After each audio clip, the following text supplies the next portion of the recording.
Venga, parchecito del POE. No he visto nada. I'm Jonathan Rogers, Game Director on Path of Exile 2. We're back again with another patch note preview, this time for 053. A ver, si han puesto nota de parches porque estará tocho, ¿no? Me imagino. In 050, we made a huge number of changes to the endgame leagues, with a significantly better experience introducing you to each league with a questline. While the questlines are pretty successful, some leagues needed a bit more attention after the questline. The goal with this patch is that no matter which type of content you're a fan of, it's worth investing into. An example of this is the rewards of the Abyss Pinnacle boss, the Vessel of Coolamark. Vale. The Grip of Coolamark unique ring has some pretty chase outcomes, but most weren't hitting the mark. We've done a full pass on the modifiers available from this ring, disabling some of the lesser used ones, adding some new ones, and merging a lot of them together. Ok. He will now also always drop an ancient desecration currency, if you're able O sea que ahora da un poquito más de salseo, ¿no? El bicho. to defeat him at full strength. Pero el In the pináculo. future, we'll be adding additional unique items to this boss because he just simply doesn't have that many. In the Abyssal Depths, we've fixed a bug which caused Abyssal rares to sometimes be missing from the area, but we're also making it so that the final large Abyssal Trove in the Abyssal Depths will now always drop desecrated currency. Ah, mola esto. Jolín, Between mola, the- porque a veces era como... Me está dando un poco de palo entrar en el abismo. Hombre, pues si al final tienes algo de Desecrate, aunque sea que sabes que mínimo son algunos Exalteds. Algo te llevas. Improvements to the Abyssal Depths and the increased rewards from the Vessel of Coolamark, Abyss should feel a lot more rewarding now. Pues sí. Moving on to Breach. Venga, While we dámelo. don't really have an issue with the high fortresses while you're progressing through the questline, they are pretty underwhelming at high levels when you want to farm them, so we've made a number of changes to improve them. Firstly, breach biomes are now much bigger, meaning you have more hives for each breach stone. Vale, nice. And to make those larger biomes even more enticing, we're improving the modifiers added when using multiple breach stones to reveal them. Some of these also add new abilities to Aelith while fighting high fortresses, like this one called Nemesis, which simply spawns rare monsters. We also have some further improvements coming to hives as well in 054 next week, with even more Aelith skills and improving breach tablets to be able to better boost hives. Delirium is also a big focus of our changes coming in this patch. Vale. We've fixed a number of mechanics that were not working as intended, and this league should feel much better now. To start with, we fixed a bug where none of the monsters that were spawned by the special shards on the Delirium bar were able to be magic or rare. Es verdad, yo This pensaba... even included the Esto de lo de los monstruos yo pensaba que era así, que a veces salían y a veces no. Oh, vaya. purple mirror shards. Vale. Purple mirror shards were intended to add a lot of extra value by spawning very powerful but very rewarding elite monsters. So you can immediately see the problem when these were never able to be a higher rarity. Given that these monsters are actually some of the highest value monsters in the game, being rare, they're going to be quite terrifying, but they'll drop a lot of loot in kind. Another issue we found is that it was intended that if you pop multiple purple mirror shards, you get even more elite monsters. Currently, this just did nothing, but now it will add significantly more elites to your map. And then the other really bad bug is that when doing a Grand Mirror, any maps open between 150% and 200% Delirious would not spawn any Delirium monsters, or any mirror shards to spawn packs. So at the highest juicing levels, the league actually got worse. These fixes A ver, yo he notado que había como menos... Pero claro, no he acabado casi nunca el espejo entero, o sea que no sé. resulted in Delirium being much harder, with many more monsters. So even though we just nerfed its difficulty in 052, we actually need to do so again, but only in the early phases of endgame this time. To do that, we've halved all the scaling Delirium applies to monsters, but each tablet after the first will add additional scaling back to the monsters, meaning that at 3 Delirium tablets, they scale the same as before.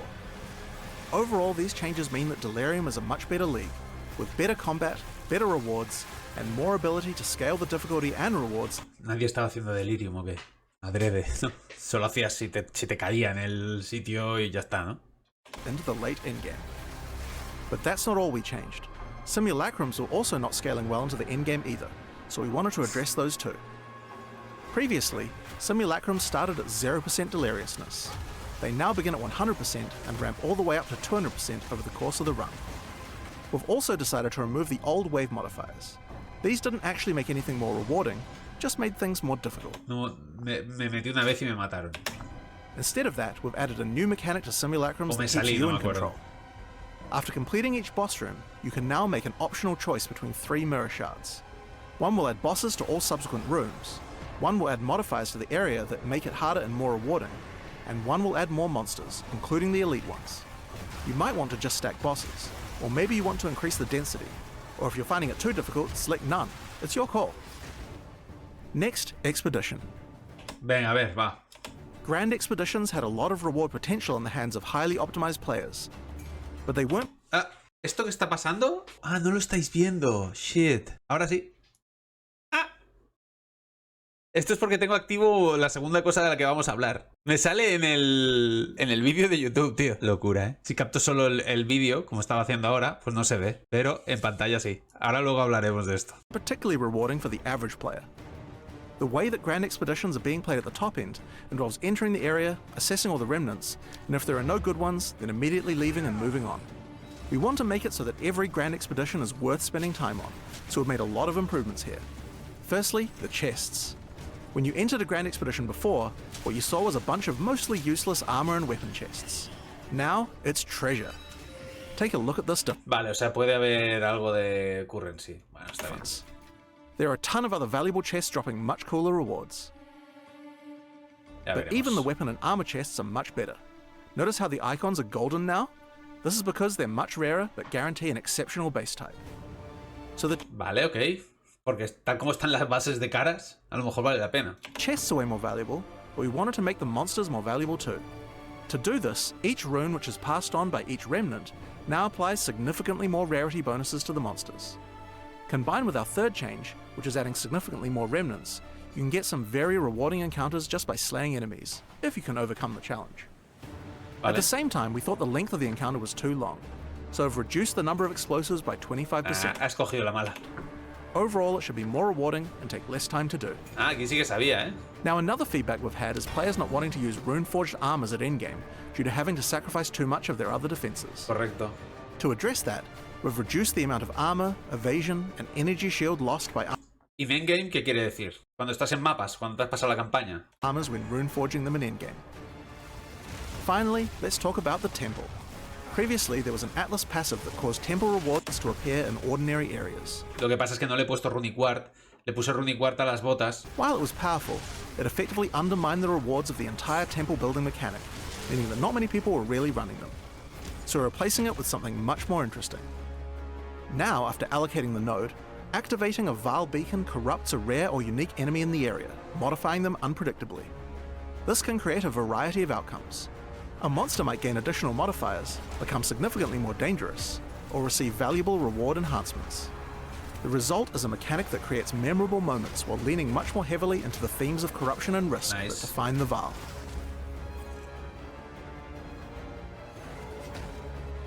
So those are the major endgame changes coming in 053. The late endgame should feel more rewarding for many of the weaker mechanics. We still have a ton more changes coming up for 054, so stay tuned. Thanks for playing, and see you in Rayclast. No está mal, ¿no? A ver, lo del Ward, bien. Lo de las Expedition, bien. Todo lo que sea más juicear, creo que va a hacer que la gente que está jugando aún se quede más tiempo. Porque al final ya los que estamos jugando aún, o somos gente que nos ha gustado mucho la liga, o somos gente que jugamos más a este tipo de juegos, más que las 2 semanas de rigor. Entonces, bueno, mucho cambio para esto, para gente que está ya en mapas bien, en mapas decentes. Lo de Expedition es lo que me parece más interesante, porque sí que era un poco rollo. Y que los encuentros sean tan grandes también era un poco rollo. Eso es lo que más me molestaba. Como, wow, ahora tengo que dar toda la bomba. Venga, va. Y así, pues a lo mejor sí que me apetece ir más para islas, que era una de las cosas que me apetecía hacer más. Vale, pues nice. Buen parchecito, Me parece que ya está activo, ¿no? O sea que esto es de hace 11 horas, o sea que ya tiene que estar activo. Así que nada, a disfrutar del Path of Exile.